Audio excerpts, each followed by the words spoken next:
Shalom dan selamat pagi kepada para jemaat PCS Alun Mesra. Sesungguhnya kita semua mampu syukur karena kita telah diberikan istirahat yang baik sepanjang malam tadi, sehingga kita semua dapat berkumpul dalam kebaktian online pada pagi hari ini. Bagi kita memulakan baktian kita pada hari ini, marilah kita bersama-sama berdoa. Kami berlindung kepada Tuhan yang maha tinggi dan maha besar, dan demi wajah-Mu yang maha mulia, dan dengan kekuasaan-Mu yang tak berpermulaan dan berkesudahan, lindungi kami daripada keinginan hati dan pikiran yang berangan-angan, tatkala kami umat kesayangan-Mu mendekati takhta-Mu, dan sucikan juga dosa-dosa kami, supaya jiwa kami dapat menyembah Engkau dengan sepatutnya. Dalam nama Allah, Bapa, Anak, dan Roh Kudus, turunlah kiranya anugerah dan damai sejahtera daripada Allah Bapa kita dan Tuhan Yesus Kristus. Amin.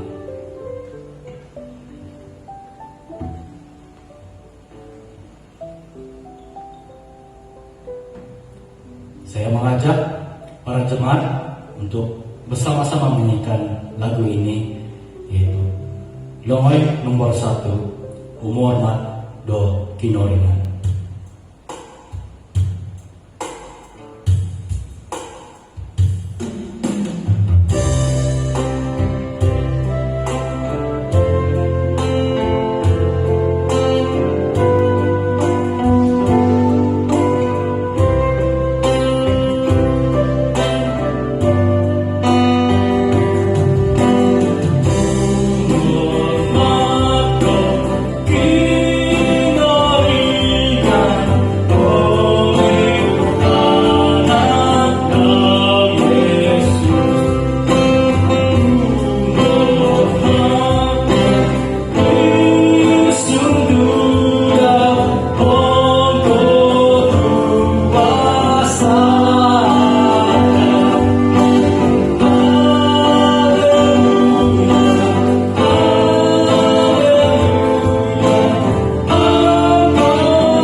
Seterusnya, kita mari bersama-sama membacakan Mazmur yang diambil daripada Mazmur 23. Tuhan, gembalaku yang baik. Mazmur Daud. Tuhan adalah gembalaku, takkan kekurangan aku. Ia membaringkan aku di padang yang berumput hijau. Ia membimbing aku ke air yang tenang. Ia menyegarkan jiwaku.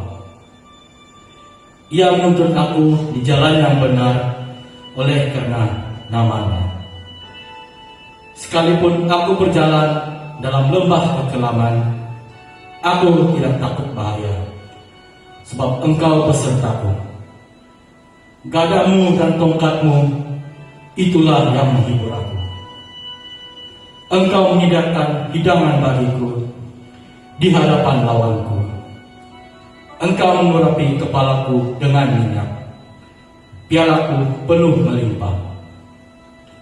Kebajikan dan kemurahan belaka akan mengikuti aku seumur hidupku, dan aku akan diam dalam rumah Tuhan sepanjang masa. Amin. Seterusnya, mari kita bersama-sama menyanyikan lagu ini yang bertajuk Bersyukurlah.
Seterusnya, para jemaat ICS Alam Mesra yang kini sedang mengikuti kebaktian online ini, mari kita bersama-sama melapaskan doa pengampunan. Tuhan, Bapa Surgawi yang Maha Suci dan Maha Pemurah, kami orang-orang yang berdosa, yang sangat memerlukan belas kasihan-Mu, sekarang mengaku di hadapan-Mu segala dosa kami di dalam pikiran, perkataan, dan kelakuan. Kami mohon Engkau mengasihani dan memberi anugerah pengampunan-Mu karena kami sentiasa menuruti hawa nafsu dan melawan kehendak-Mu yang suci. Tamak akan keuntungan duniawi dan memandang rendah akan berkat surgawi, serta mensia-siakan kasih dan kemurahan Bapa surgawi. Kami sentiasa kurang beriman dan juga kurang berkelakuan baik. Kami juga sentiasa tidak memandang penting akan pekerjaan surgawi dan tidak mementingkan kehidupan rohani, tidak mempunyai kesaksian yang baik di hadapan sesama manusia, dan tidak dapat disebut yang setia di hadapan Tuhan. Ya Tuhan, kasihanilah dan ampunilah kami. Sucikanlah kami dengan darah Kristus dan penuhilah kami dengan kuasa Roh Kudus, agar kami dapat dikuatkan kembali untuk melayani Engkau dengan penuh setia. Kami berdoa dalam nama Tuhan Yesus Kristus. Amin. Ya, para jemaat semua,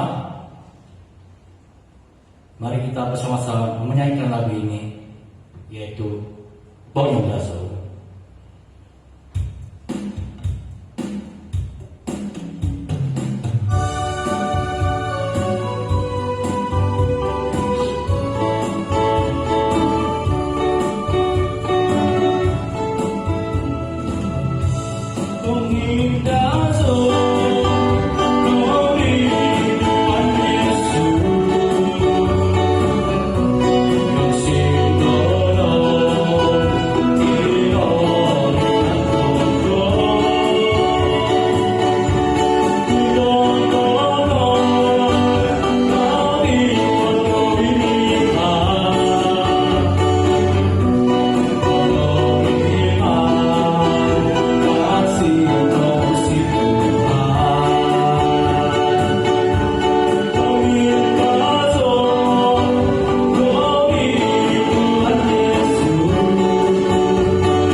Allah surgawi sentiasa meneguhkan iman kita yang sejati.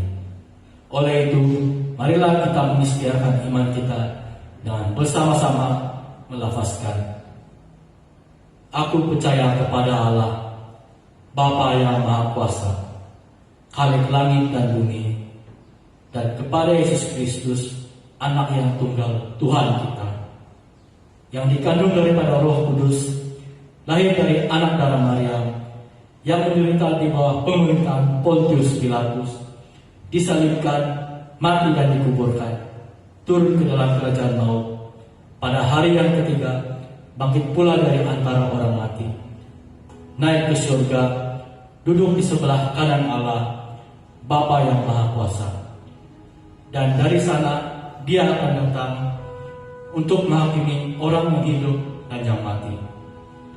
Aku percaya kepada Roh Kudus, gereja yang kudus dan am, persekutuan orang kudus, pengampunan dosa, kebangkitan tubuh, dan hidup yang kekal. Amin.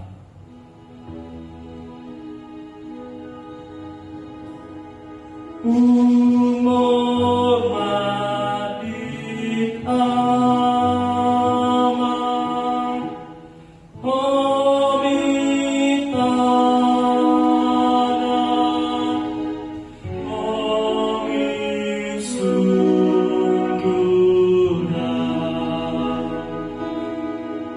Yako Ikino Timpuna, Yaroniti, sampai sarai, sampai sarai.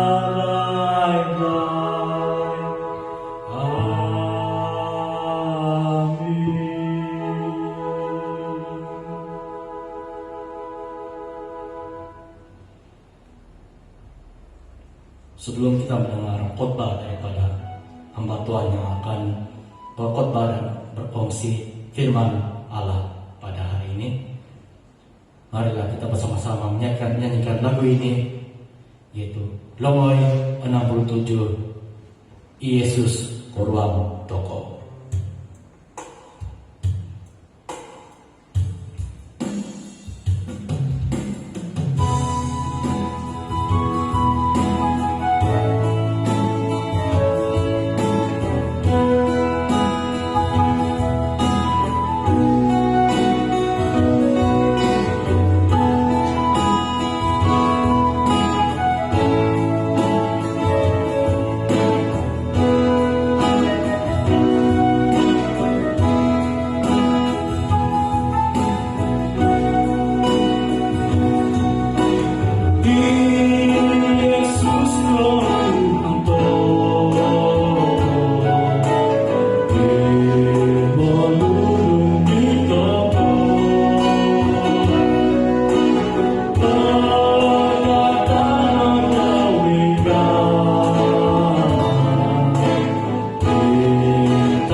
Saya serahkan sesi ini kepada hamba Tuhan yang akan berfungsi dan berkhotbah firman Tuhan pada pagi ini. Shalom dan selamat pagi kepada semua yang bersama-sama dalam ibadah melalui platform online sekali lagi pada hari ini. Kita mengucap syukur meskipun dalam keadaan seperti sekarang kita masih mempunyai kesempatan di dalam memuji Tuhan, di dalam mendengar firman Tuhan dan dibangun olehnya. Dan pada hari ini kita akan melihat satu lagi tema yang berkesinambungan dengan tema yang telah kita pelajari pada minggu lalu.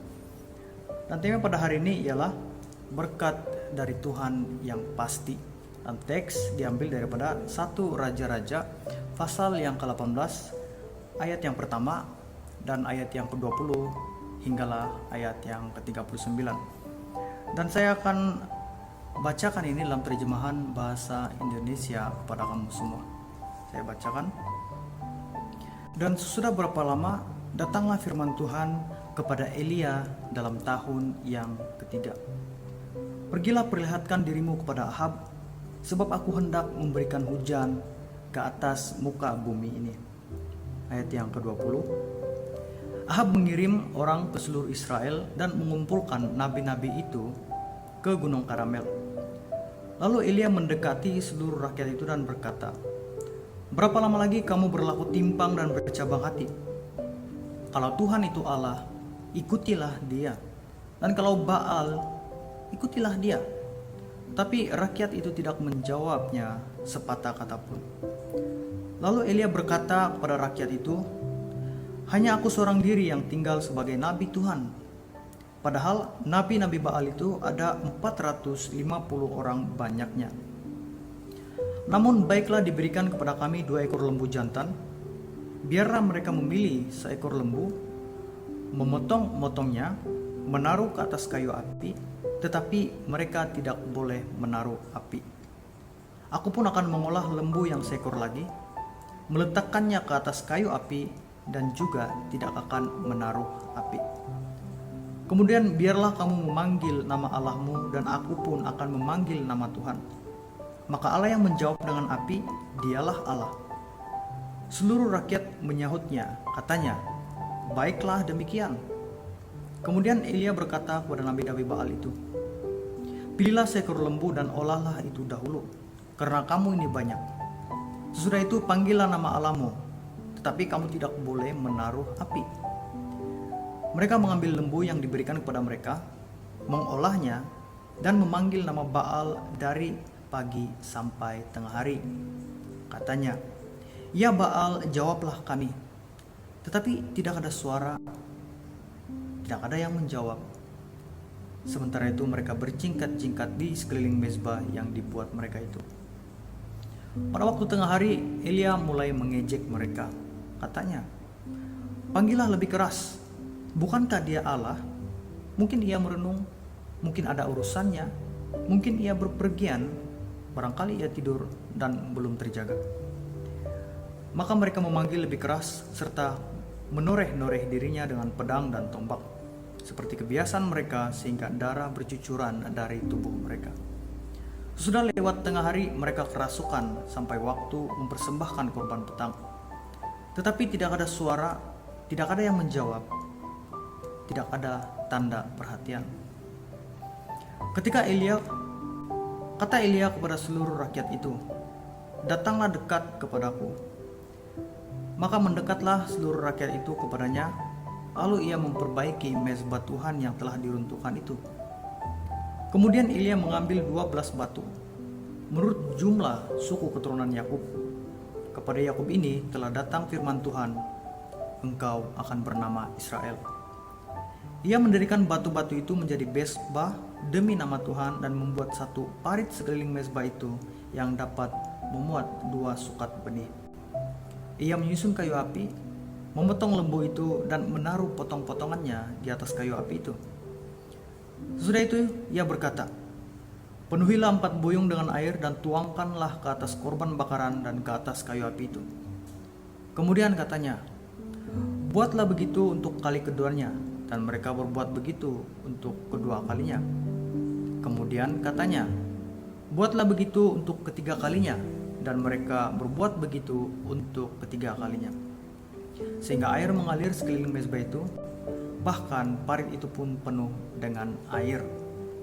Kemudian pada waktu mempersembahkan korban petang, tampillah Nabi Elia dan berkata, "Ya Tuhan, Allah Abraham, Ishak, dan Israel, pada hari ini biarlah diketahui orang bahwa Engkaulah Allah di tengah-tengah Israel, dan bahwa aku ini hambamu, dan bahwa atas firman-Mu lah aku melakukan perkara ini. Jawab aku, ya Tuhan, jawablah aku, supaya bangsa ini mengetahui bahwa Engkaulah Allah, ya Tuhan, dan Engkaulah yang membuat hati mereka taubat kembali." Lalu turunlah api Tuhan menyambar habis korban bakaran, kayu api, batu, dan tanah itu. Bahkan air yang dalam parit itu habis dijilatnya. Ketika seluruh rakyat melihat kejadian itu, sujudlah mereka serta berkata, "Tuhan, Dialah Allah, Tuhan, Dialah Allah." Demikian pembacaan teks pada hari ini. Mari kita berdoa.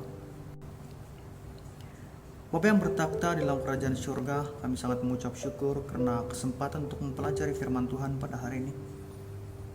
Kami mohon pertolongan Tuhan supaya di dalam kelemahan kami untuk memahami petikan firman Tuhan dan isi hati Tuhan pada hari ini, Tuhanlah yang membantu kami.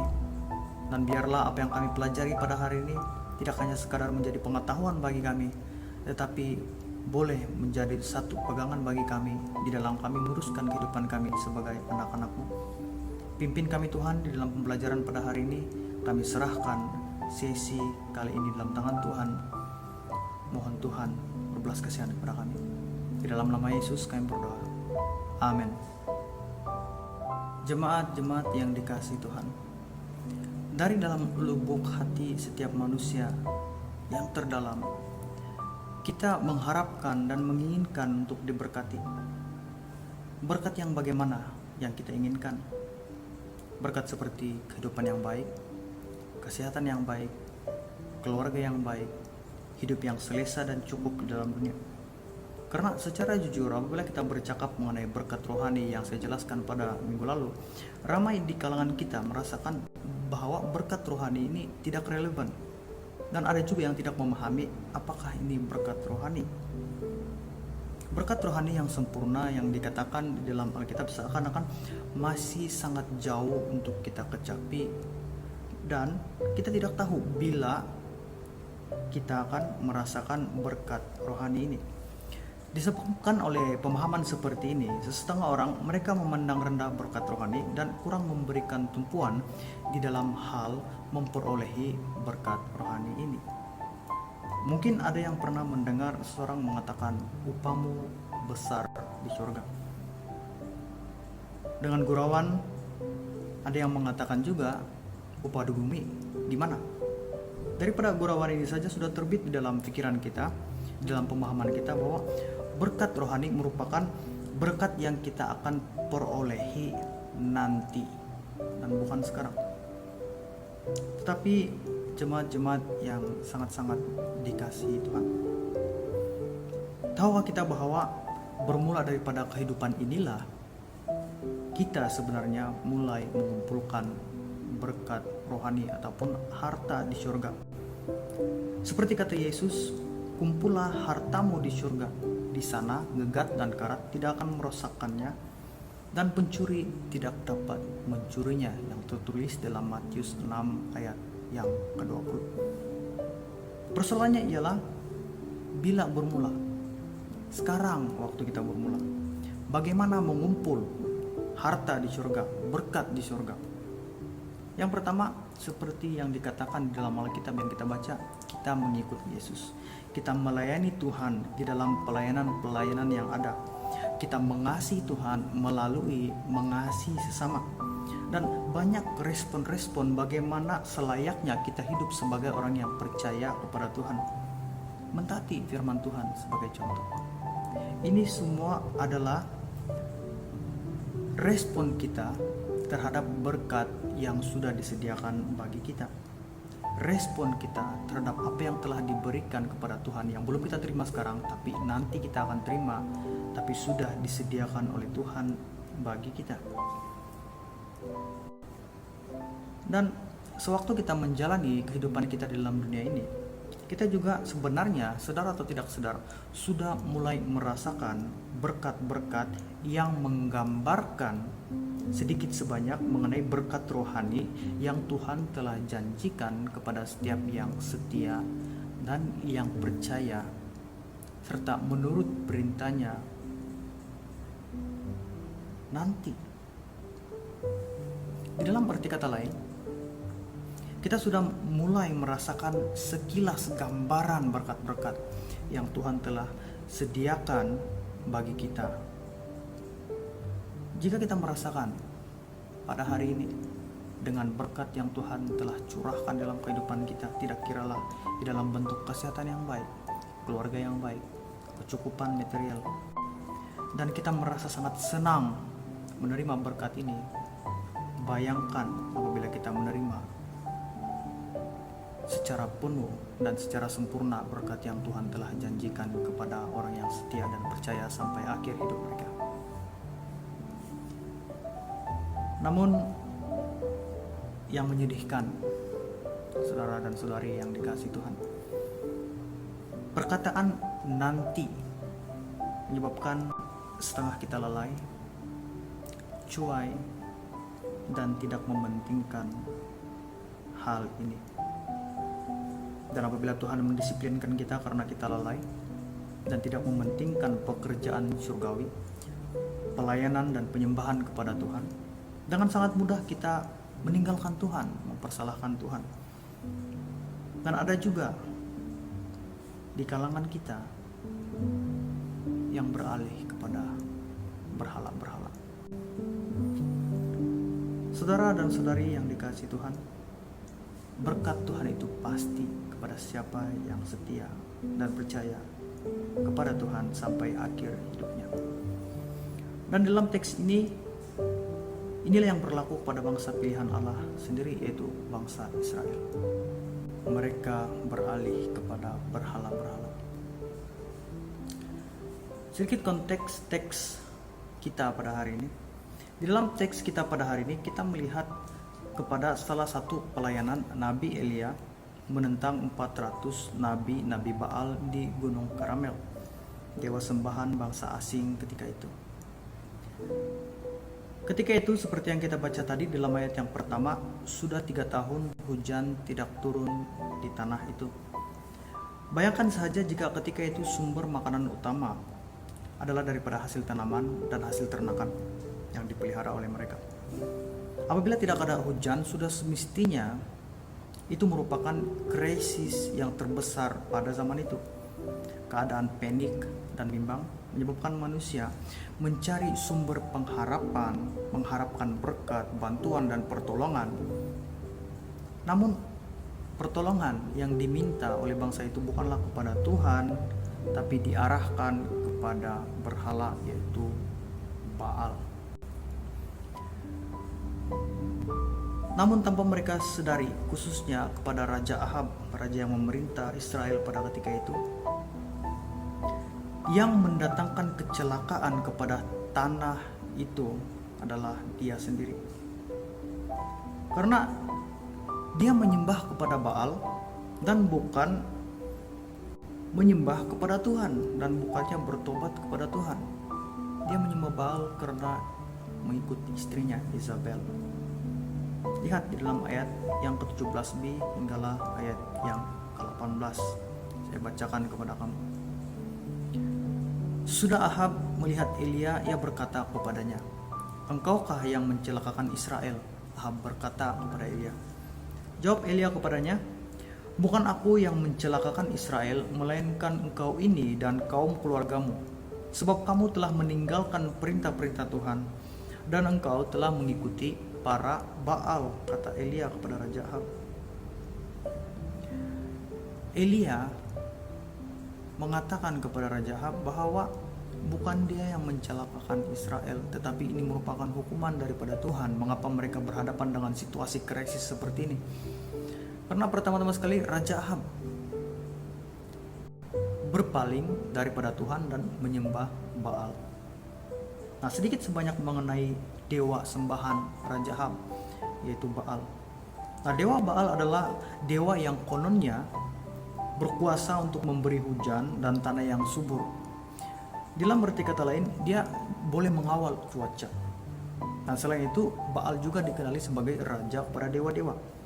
Dan sudah tentu saja daripada ciri-ciri ini, dari kenyataan ini sendiri, membuatkan bangsa Israel tertarik untuk menyembah kepada Baal.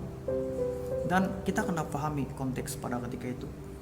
Ketika itu adalah krisis melanda. Semua cara ketika dalam keadaan terdesak, pasti mereka akan coba. Siapalah tahu kan, ada hasil. Nah, inilah mentality yang ada dalam setiap manusia. Coba-coba, mana tahu ada. Dalam arti kata lain, kita mempunyai semangat untuk hidup, dan inilah survival instinct kita. Maka ramailah bangsa Israel ini mengikuti untuk menyembah Baal dan meninggalkan Tuhan. Ada juga di antara mereka yang menyembah dua Tuhan, menyembah Allah dan menyembah Baal. Tetapi kita tidak boleh menyembah dua Tuhan.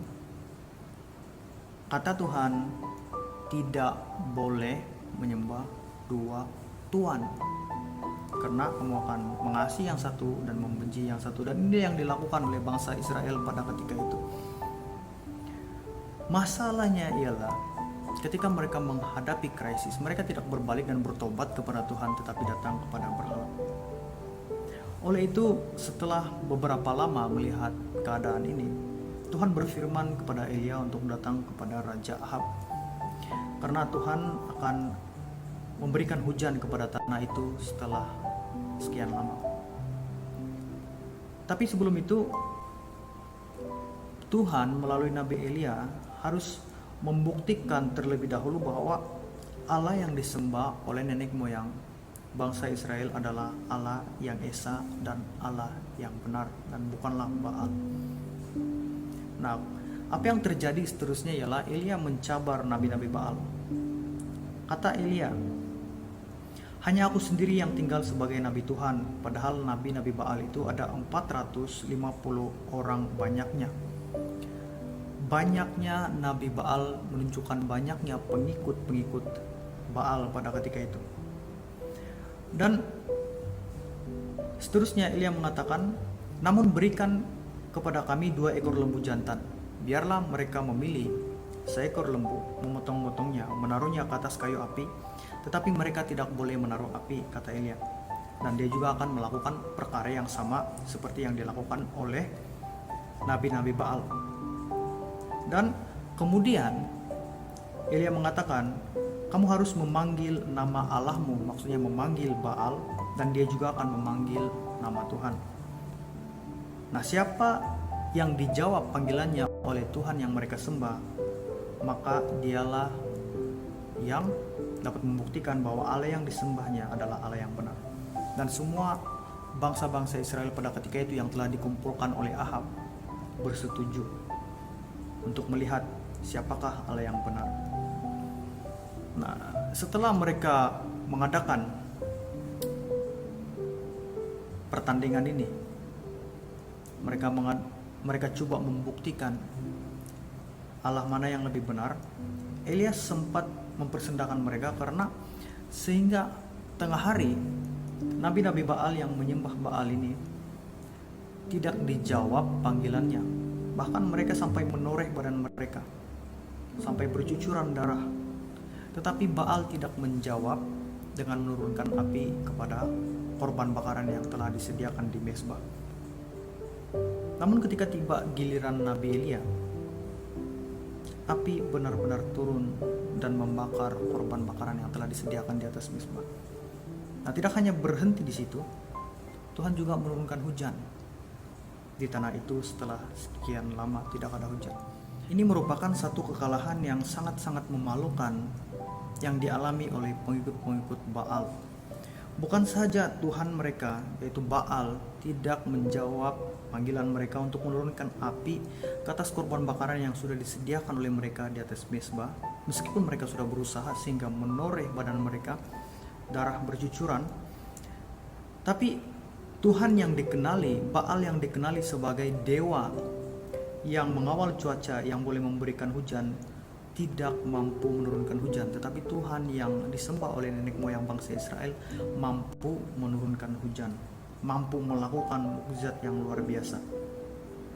Namun persoalannya ialah, kenapa bangsa Israel tetap memilih untuk menyembah Baal?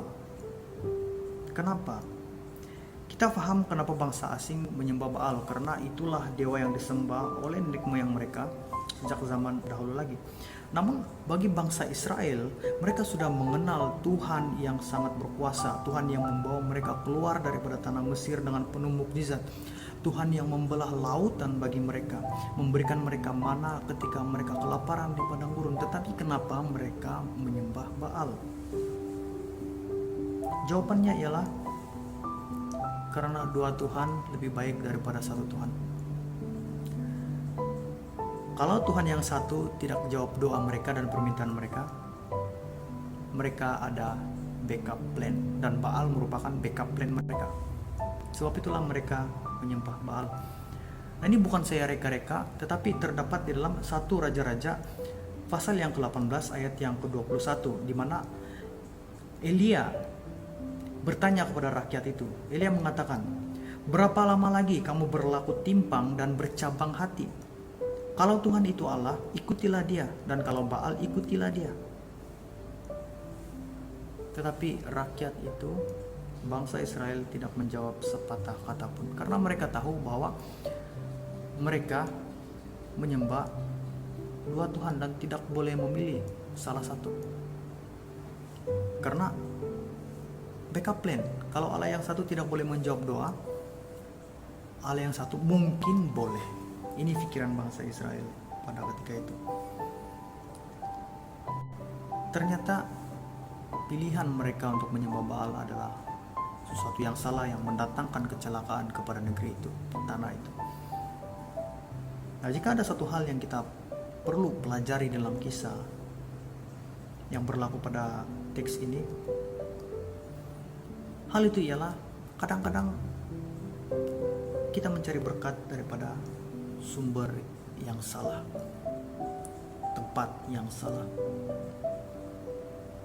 menyembah berhala daripada menyembah Tuhan yang benar.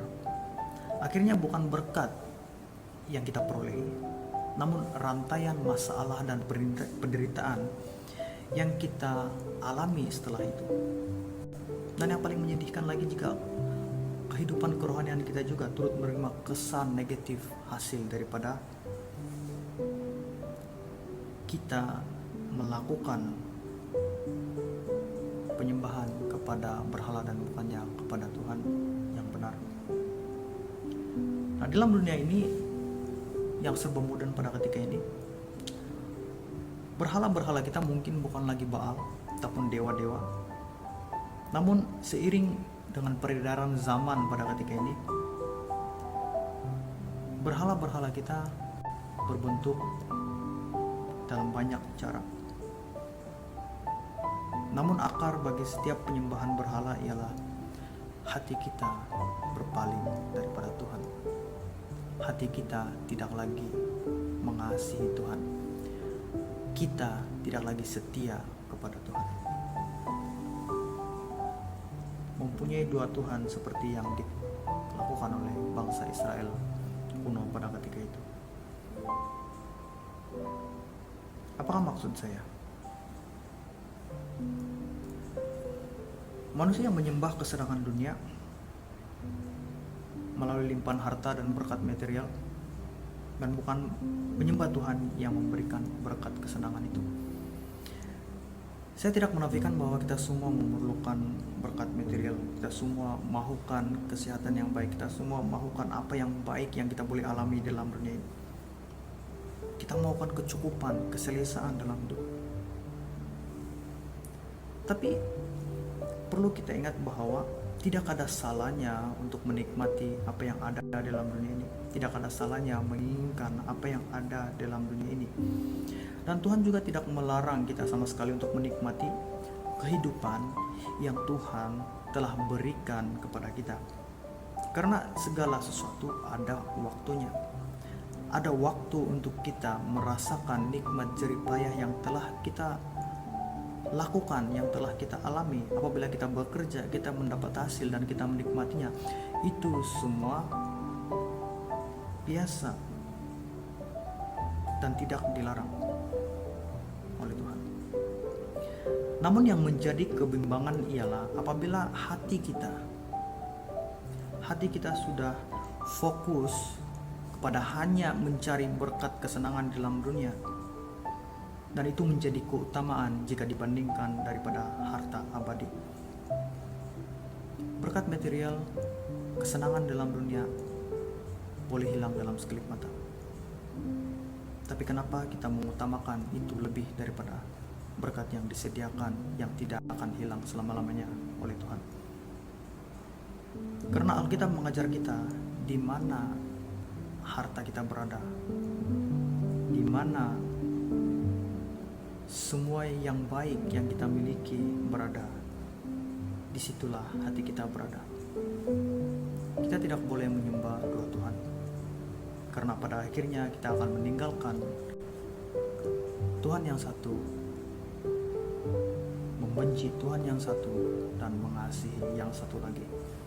Seperti kata dalam Matius pasal yang ke-6 ayat 19 hingga 24. Dan berhala pada waktu kini boleh berbentuk uang, boleh berbentuk kesenangan dunia, dan masih banyak lagi bentuk-bentuk berhala yang ada pada ketika ini.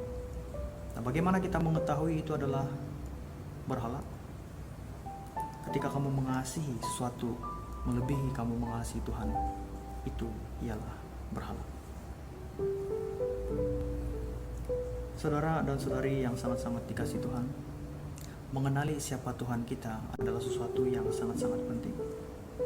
Seperti yang saya katakan, berkat Tuhan tidak hanya datang di dalam bentuk material dan kesenangan dunia saja, namun juga datang di dalam bentuk rohani. Apa yang kita alami dalam dunia ini, yang baik yang kita alami dalam dunia ini, hanyalah bonus jika dibandingkan dengan apa yang telah disediakan oleh Tuhan bagi kita. Dan apabila Yesus mengatakan carilah dulu kerajaan Allah, selepas itu semua akan ditambahkan kepadamu, dalam arti kata lain, Yesus mau kita fokus dulu kepada Tuhan. Kita bina hubungan dulu dengan Tuhan, kita kenali Tuhan kita kasihi Tuhan kita. Tuhan yang benar, Dia yang memberi berkat. Selepas itu, semua yang baik akan datang indah pada waktunya, akan datang sesuai dengan kehendak dan rancangan Tuhan. Jadi, setelah mengetahui semua ini, apa yang kita perlu lakukan sekarang? Yang pertama, di dalam mencari berkat yang ada dalam dunia ini, bersyukurlah kepada Tuhan yang memberi. Dan berjaga-jagalah, jangan sampai kita menjadi hamba kepada uang, hamba kepada kesenangan dunia, hamba kepada apapun selain daripada Tuhan. Tetapi kita fokuslah pada Tuhan, sumber segalanya.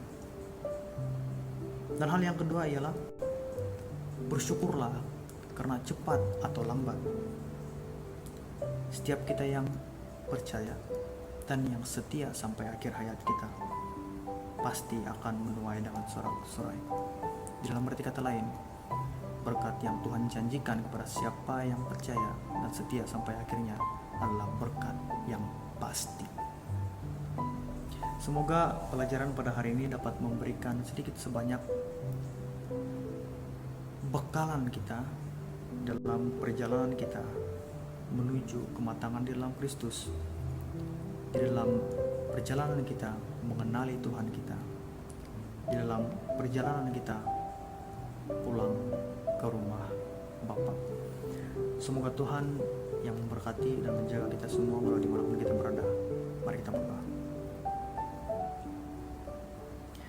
Bapa yang bertakhta dalam kerajaan surga, pada hari ini kami sangat jelas mengetahui bahwa berkat yang datang daripada Tuhan, yang telah dijanjikan oleh Tuhan adalah satu berkat yang pasti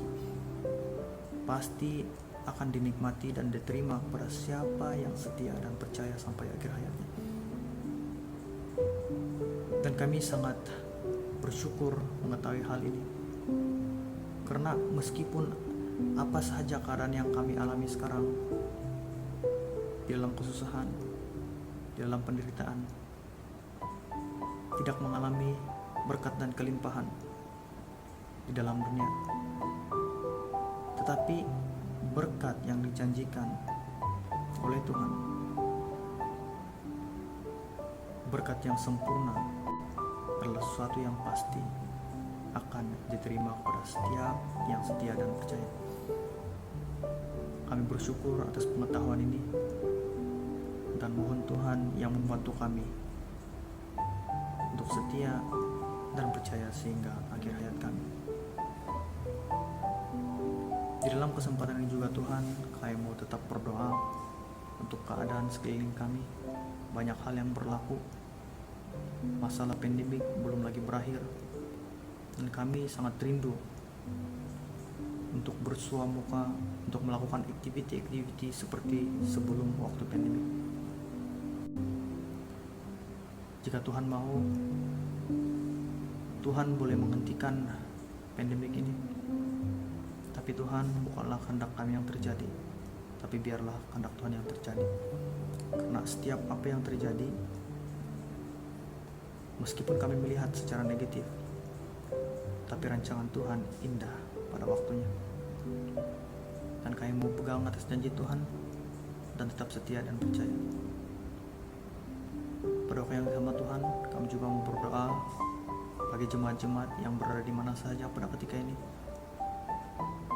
Tangan Tuhan yang melindungi mereka dalam kehidupan mereka sehari-hari, sampai mereka dijauhkan daripada yang jahat, jauhkan daripada pencobaan, dan tetap merasakan berkat dan kasih Tuhan.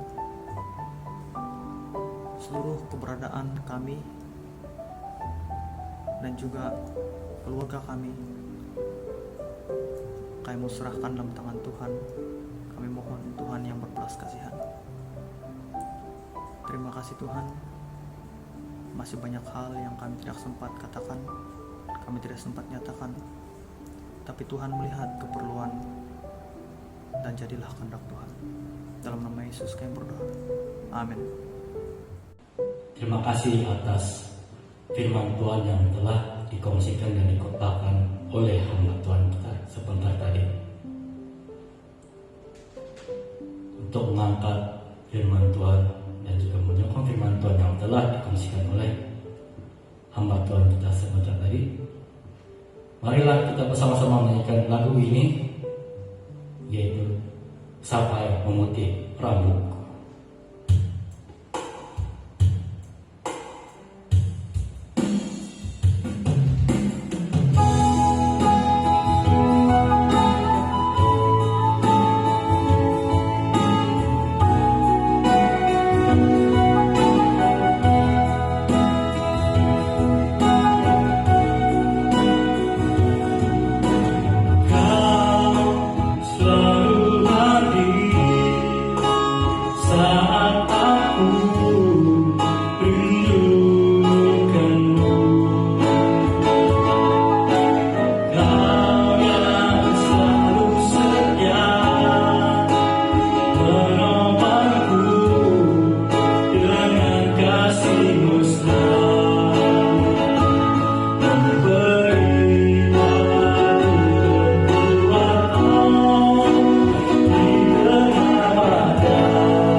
menopangku dengan kasih mesra.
Sebelum kita mengakhiri kebaktian ini, marilah kita mengingati dan mentaati ajaran Tuhan Yesus tentang kasih. Tuhan Yesus berkata, inilah perintah yang paling utama. Dengarlah, hai bangsa Israel, Tuhan Allah kita, Dialah Tuhan yang Esa. Kasihilah Tuhan Allah dengan sepenuh hatimu, dengan segenap jiwamu, dengan seluruh akalmu, dan dengan segala kekuatanmu. Perintah yang kedua ialah, kasihilah sesama manusia seperti kamu mengasihi dirimu sendiri. Tidak lagi perintah lain yang lebih utama daripada kedua-dua perintah ini. Mari kita berdoa. Anugerah Tuhan Yesus Kristus, kasih Allah Bapa, dan persekutuan Roh Kudus menyertai kamu sekalian.